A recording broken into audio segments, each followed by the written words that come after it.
او بیا چرته د مفتي صاحب محترم یو کلیپ لګولې ده زما د کلیپ سره. انسان په مساجدو کې ګډیږي نو دا بلا کم دین او کم اسلام به وي. د ورځې خو به ګزاره کېده خو چې د شپې د جمعې شپې ذکر به نو زموږ د جومات دا بروزه به هغه ځای ته رسېدلې وه. ګپ ته نه لګوم هغه ځای کې به تاوېده راتاوېده چې زه ویم چې ګړه ناجایز دی. مفتي صاحب وایي چې کله ذکرونه کول نو دغه مسجد کې به بعضې خلکو مطلب دغه شان دی ټوپونه به وهل.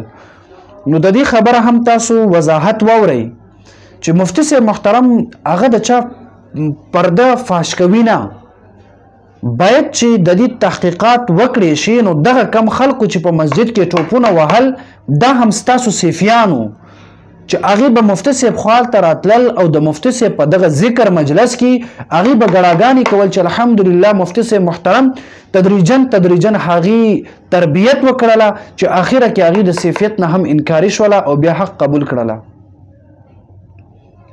او دا خو داسې د نه منلو خبره نه ده، بلکې اوس هم تاسو وګورئ د مفتي صاحب په درسګاه کې ستاسو صفیان راځي د مفتي صاحب په درسګاه کې علمیت زده کوي او بیا واپس نمک حرامي کوي او دغه مفتي صاحب پسې به تاسو خبرې کوئ، دغه مفتي صاحب عقیده پسې به تاسو خبرې کوئ.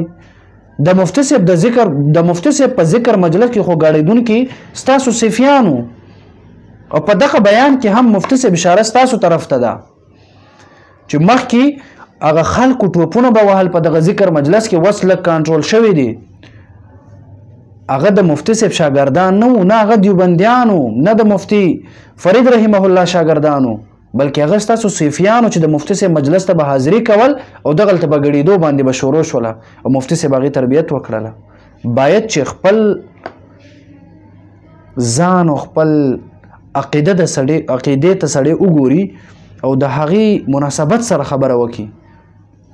باقي دغه کلیپونه کول، دغه شان د چیلنج بازي کول دا ولاکه د عالم شان سره مناسب وي.